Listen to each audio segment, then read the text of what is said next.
5 ve 11 Eylül haftasından herkese sevgiler. Şimdi arkadaşlar bu hafta 10 Eylül Cumartesi günü Balık burcunun 17 derecesine bir dolunay yaşayacağız. Dolunay tüm haftaya etkisini tabii ki bırakacak. Önümüzdeki gelecek haftayı da sürdürecek ama bu hafta daha güçlü alacağız dolunayın etkilerini. Şimdi bu dolunay temel konumuz olduğuna göre bu hafta geçen hafta Başak Burcu'nda yaşadığımız yeni ayın yaşamımıza getirdiği, gündemimize getirdiği konularda bize daha sonuçlanmalar getirecek. Görünür olacak bazı şeyler.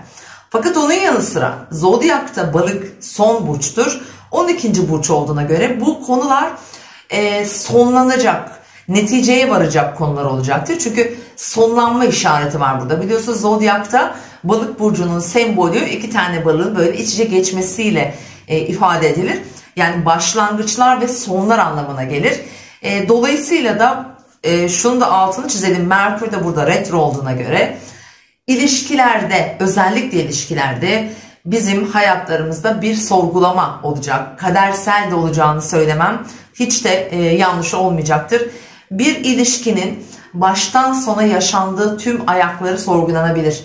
Tekrar görüşülecek. Tekrar bir karara bağlamak için bir süre tanınacak kişiler kendilerine, ilişkileriyle ilgili. Ve onun yanı sıra mesela neyle ilgili olacak daha fazla? Mesela geçmişte yaşanmış bazı hadiseler var. İşte eşinizle, patronunuzla, iş ortağınızla, finansal konularda belki birlikte çalıştığınız insanlarla bu her anlamda olabilir. Gizli kalmış, size cevap veremedikleri, bilemediğimiz konularla ilgili olacak bu sonuçlanmalar. Bunları öğreneceğiz aslında. Mesela bazılarımız için ailevi konularda olacak bunlar. Özellikle değişken grup burçlarda ikizler, yay, başak ve balık aksı, yani bu burçlar ve burada yükseleni olan arkadaşlar ki özellikle 17 derecelerde tabii yakınsa özellikle hayatlarında ailevi konuları çalıştıracak, yaşamlarını önemli ölçüde etkileyecek gelişmeleri getirecektir. Bu ilişki olacak, kariyer hayatı olacak, çocuklarıyla ilgili konular olacak bazılarımız için. İşte kimimiz için mesela parasal anlamda olacak ama ailemizi ve bütünü ilgilendiren konularda da bir sonuçlanma yaşayacak. Yani bir aydınlanma aslında meydana gelecek. Tabii ki şimdi genel olarak baktığımda da hepimiz için de böyle bir etki var.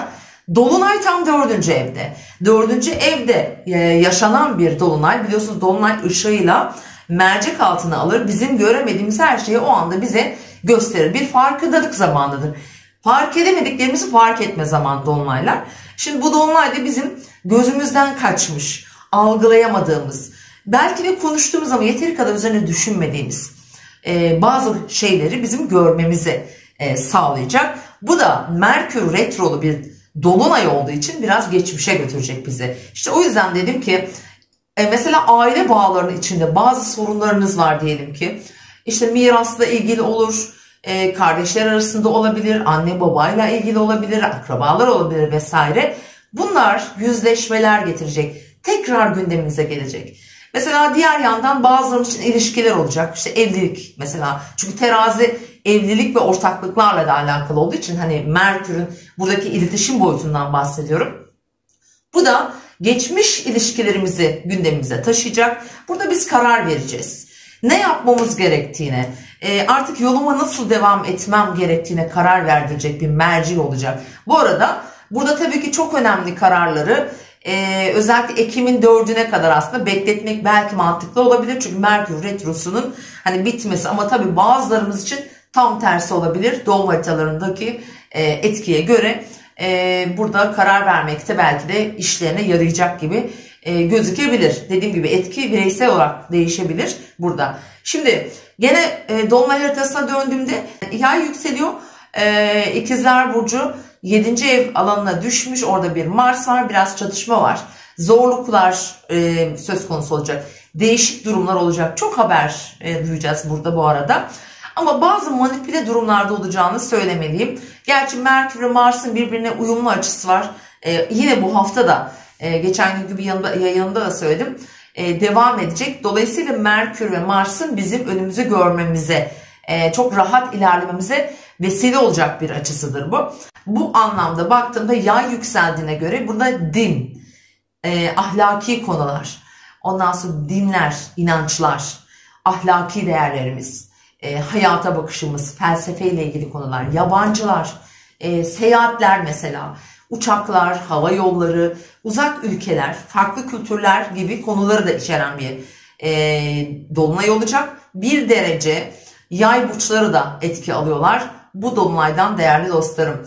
Onun yanı sıra bu dolunayda Merkür terazide retro ve onu yöneten gezegen Venüs artık Başak Burcu'na geçmiş. Demek ki Venüs Başak'ta çok irdeler, çok soruşturur. Bir şeylerin yani nasıl derler dibine dara ekmek gibi düşünebilirsiniz. Venüs Başak Burcu'nda çok sağlıklı çalışmaz. Biraz hani eleştirel bir yaklaşımda olduğu için çok eleştirilere maruz kalabiliriz. Tabii şöyle de bir durum var. Dolunay esnasında birbirine yaklaşan bir açı var. O da Uranüs'ün Satürn'e olan karesi. Zaten bir yıldır bu kareyi biz yaşıyoruz arkadaşlar ve yıl sonları bu tekrar aktifleşecek. Bu da yine dolunaya etkisi olan bir açı. Şöyle baktığım zaman iletişimle ilgili genel konularda mesela hukuki süreçlerde çalışacaktır. Basın, sosyal medya veya diğer haber aldığımız mecralar, haberciler mesela. Bu anlamda yine gündemde yer tutacak. Orada belki bazı engeller sonuç olarak böyle şeyler çıkabilir. Ve şunu da söylemek istiyorum. Dijital mecralar, işte telefonlar, elektrik, elektronikle ilgili konular. Buradaki kullandığımız bize en yakın mesela cep telefonları. Bu cihazlar, bilgisayarlarımız, diğer evimizde kullandığımız tüm elektronik cihazlarla ilgili de tabii ki bu Merkür Retrosu'nun olumsuz etkilerini yaşama olasılığımız var. Özellikle bu süreç içerisinde yani 8 Eylül ve 4 Ekim arasında böyle alışverişler yapmazsak hani daha mantıklı olabilir. Bazılarımız için faydalı olabilir ama genele baktığımızda pişmanlıklar olabilir, yanlışlıklar olabilir. İşte çok uzun vadede sıkıntılı durumlar çıkartabilir. Oraya dikkat etmekte yarar var diyorum. Şimdi tekrar Dolunay ile ilgili önemli bir bilgi daha vereceğim arkadaşlar. Güneş tam MC'ye yerleşmiş. Öyle bir yere yerleşmiş ki hem Dolunay hem Güneş ikisi de bizim haritamızda çok önemli yere konumlandığına göre bu bizim için tüm hayatımızı ilgilendiren, Türkiye'yi özellikle çok yakından ilgilendiren sağlıkla ilgili konuları, sağlık sektörüyle ilgili gelişmeleri ve yaşamımızda mesela 17 derece balık ve başak aksı nereye denk geliyorsa oraya bir projektör tutacaktır. Diyelim ki yükseleniniz boğa ve 5. evinizde bir şey var, dolunay var. Yani Başak Burcu'nda bir güneş 5. evinizde ve sosyal alanınızda da ay. Yani dolunay 5 ve 11 aksınızda gerçekleşiyor. Bu ilişkilerinizle ilgili konularda size bazı sonuçlanmalar getirecek. Özel hayatınız, para, finansla ilgili konular, sosyal çevreniz, birlikte bir şeyler paylaştığınız arkadaşlarınız veya oradaki görünürlüğünüz diyelim ve çocuklar tabii ki. Bu aks yani bu mantıkta mesela özellikle toprak grupları için olumlu etkileyecek, olumlu yerleşimlerdi çünkü onlar için. Şimdi ben diğer tüm burç gruplarının nasıl etki aldığını hemen sizlere sıralayacağım kıymetli dostlarım. Şimdi Koç ve yükselen burcu Koç olanlar. 12. evinizde yaşanacak bir dolunay. Zaten 6. evinizde hemen bir yeni ay yaşanmıştı Başak Burcu'nda. Şimdi Venüs de oraya geçtiğine göre sağlıkla ilgili konularda şifalanmalar getirecek. İşle ilgili konularda sonuçlanmalar getirecek, başvurulara vesaire cevap alabilirsiniz.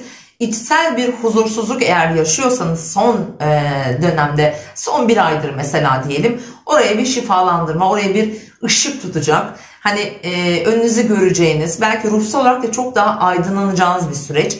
12. ev dolunayları genellikle iyi etkiler bırakır, pozitif etkiler bırakır. Yani o içsel sıkıntınızdan kurtulma şansı verecektir. Diğer sağlıkla ilgili, iş hayatınızla ilgili konularda bazı yenilikler olabilir ve bazı haberinizin olmadığı, bilmediğiniz konulardan da haberdar da olacağınızı söylemeliyim.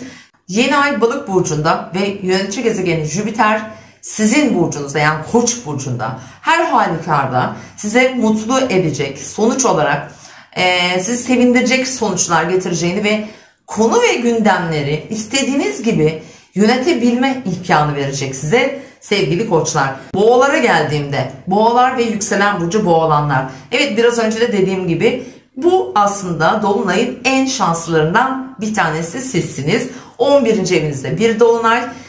Başak Burcu'ndaki yeni ay 5. evinizde doğmuştu. Tabi doğum haritalarına göre bunlar değişecektir. Orada bir yeni ilişki başladıysa, yeni bir tanışma olduysa veya belki de aile ile ilgili konularda yaşamınızı ilgilendiren diğer aile bireyleri belki de gündeminizde oldu. Ve şimdi sonuçlanma zamanı.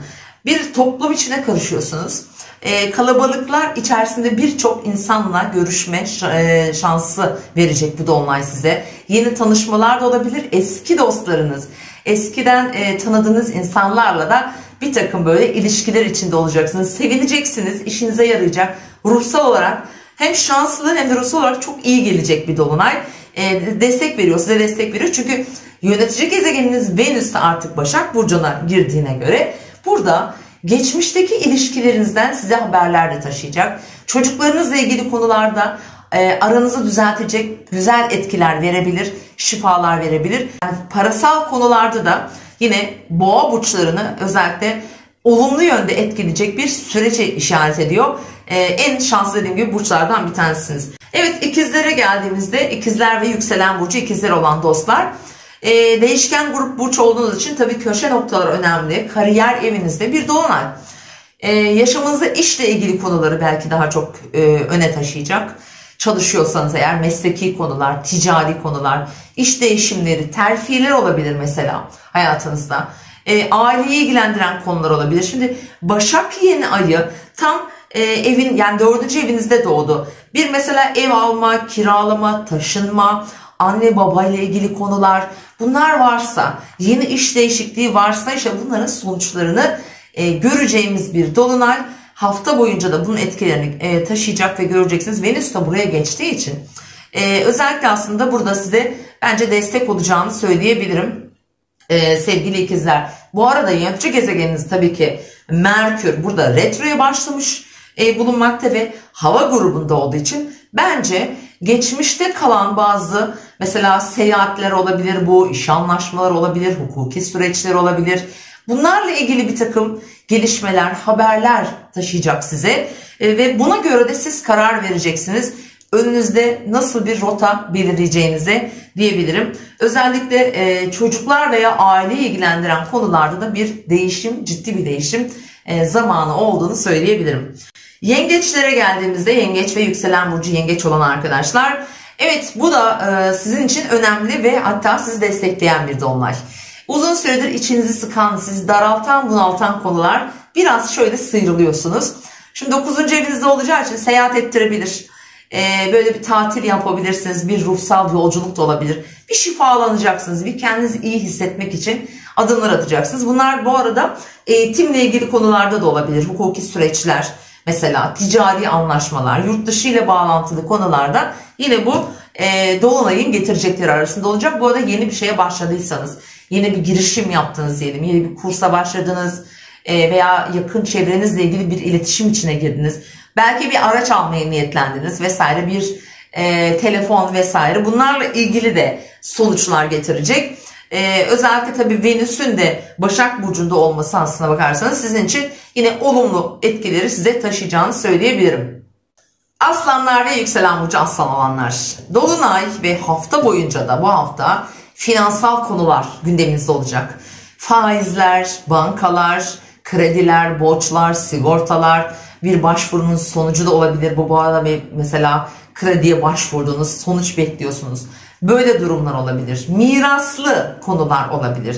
Belki hayatınızda buna benzer gelişmeler varsa işte bu alan dolunayın hareketlendireceği, aslında ışık tutacağı, orada bazı farkındalıklar yaşayacağımız bir süreç olacak hafta boyunca. Finansal konularda önemli konuları getirebilir. Bazı sorunlar varsa orada yeniden yapılandırma şansı vereceğini söyleyebilirim. Beklediğiniz paralar, paylaşılması gereken paralar vardır mesela belki. İşte bu anlamda da burası özellikle size destek olacak. Ama şunu söyleyebilirim, parasal anlamda mesela diyelim ki yeni ayda bir para kazandınız veya böyle bir girişiminiz oldu.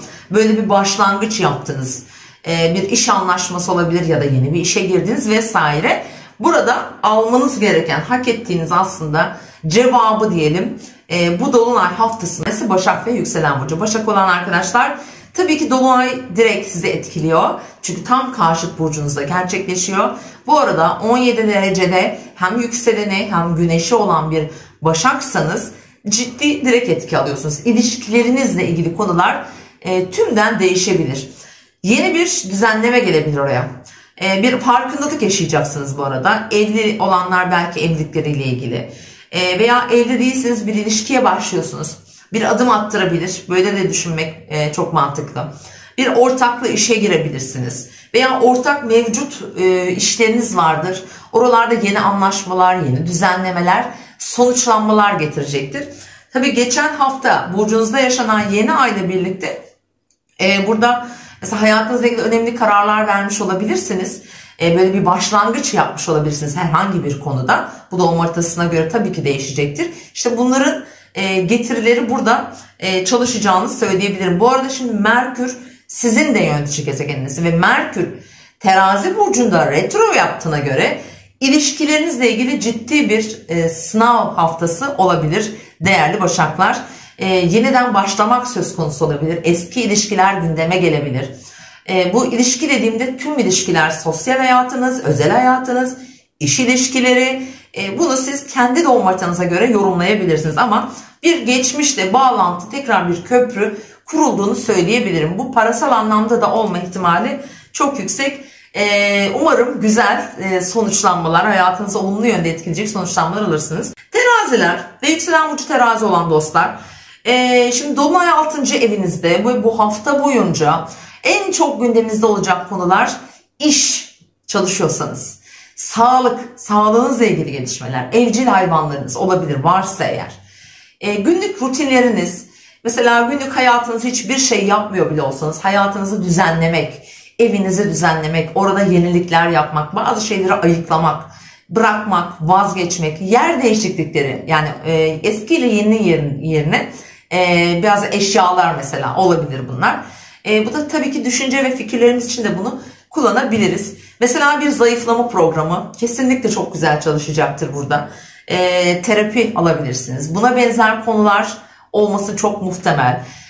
İşle ilgili girişimleri olanlar için bir iş başlangıcı veya bir cevap alma, sonuç gelmesi çok muhtemel gözüküyor. Burada önemli olan şimdi Merkür Terazi burcunda, sizin burcunuzda. Biraz gizlilikle ilgili konular. Benim soruya geçti. Bazı gizli ilişkiler diyelim. Sizden mesela saklanmış konular, bunların da ortaya çıkması muhtemel olacak.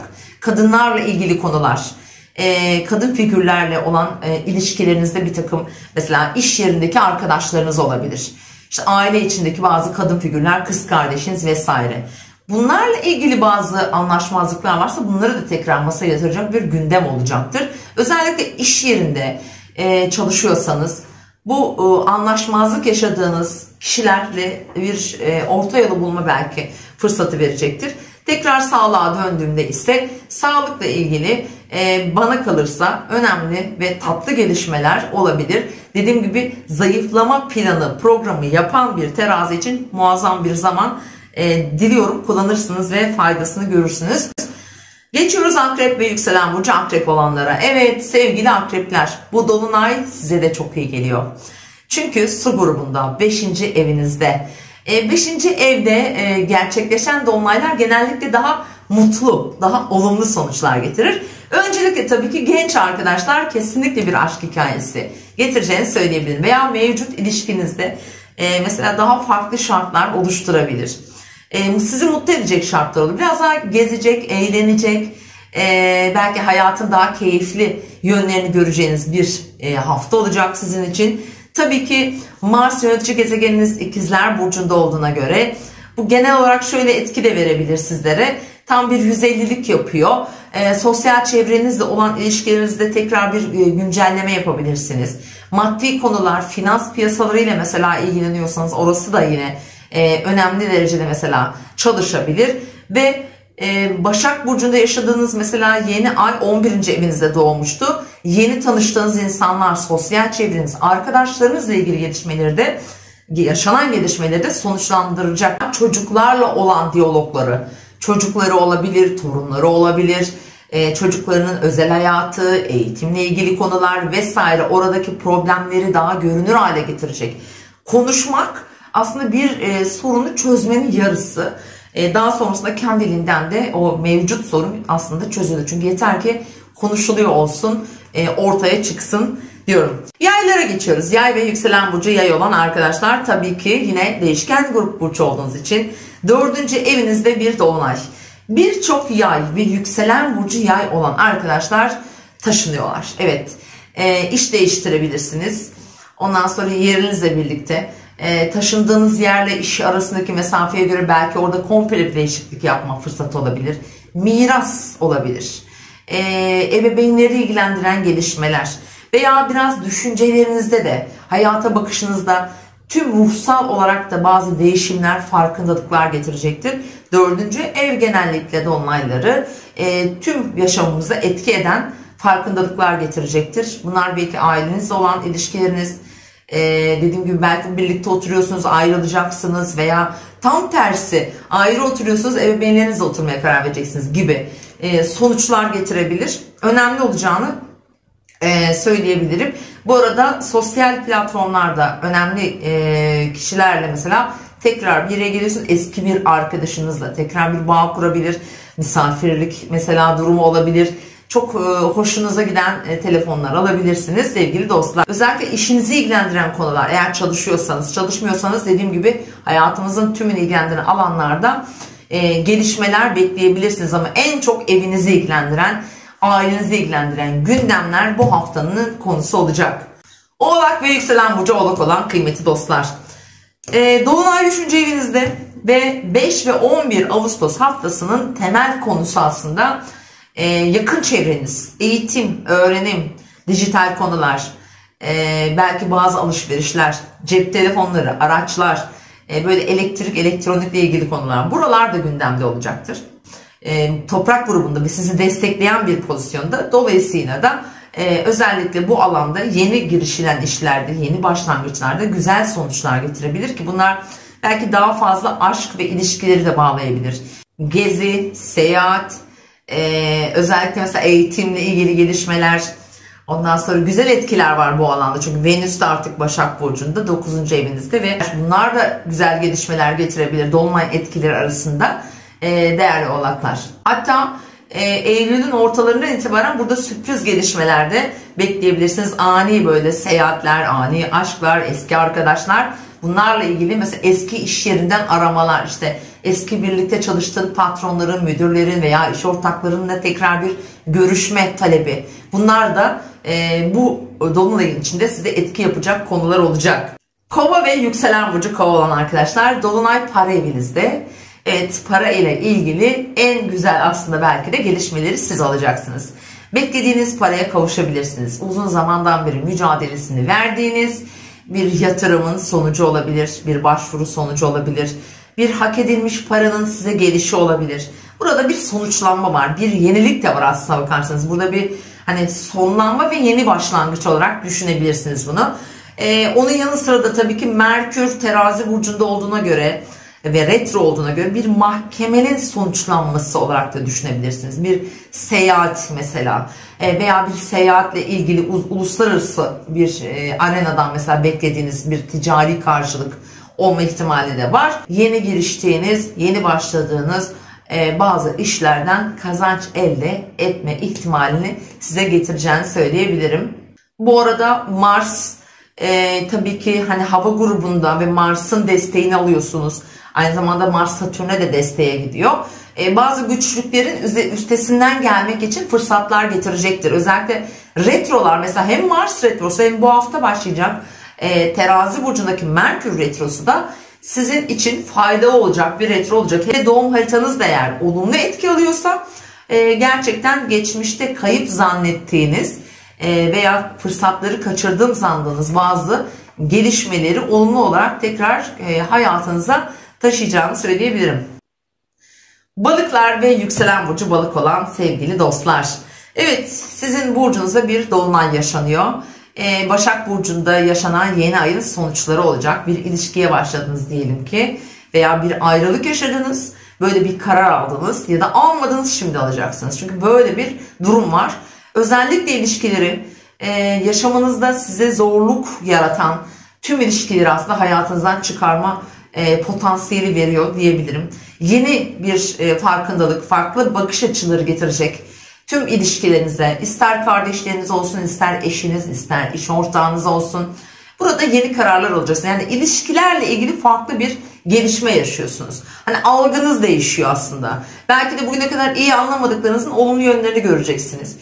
Ya da tam tersi olarak çalışacak. Doğum haritanızın tabii ki etkisine göre bunlar mutlaka değişecektir. Ama balıklar için yeni bir başlangıç zamanı olduğunu söyleyebilirim. Son burç, duygusal ve hassas bir burç zaten. Şöyle baktığım zaman Venüs de hani Başak Burcu'na geçtiği için bence yeni bir ilişkiye adım atma veya mevcut ilişkileri sorgulama. Çünkü Merkür de retro ya, yeniden değerlendirme, bazı şeyleri görüşüp konuşmak ve bundan sonra kiminle görüşüp kiminle görüşmeyeceğimize ya da kime ne söyleyeceğimize karar verebileceğiniz bir süreç olarak işaret ediyor sevgili balıklar. Olumlu olacağını söyleyebilirim aslında. Çok zorlayıcı olacağını düşünmüyorum sizin için. Aslında hepimiz için çok önemli bir farkındalık getirecek bu dolunay.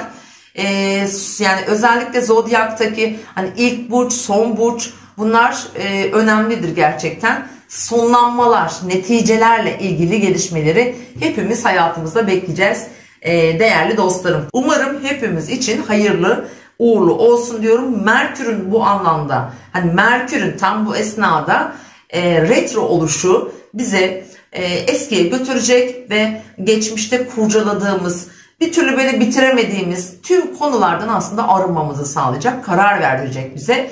Merkür retrosunda zaten sebebi bu. Biraz yavaşlatacak bizi, ağırlaştıracak. Biraz daha rahat böyle karar verebilelim diye. Sevgili dostlar, umarım güzel bir hafta hepiniz geçirirsiniz. Güzel bir dolunay olur. İzlediğiniz için teşekkür ediyorum. Videoyu lütfen paylaşın arkadaşlar. Daha çok kişi izlesin ve faydalansın diyorum. Tekrar görüşmek üzere. Hoşça kalın.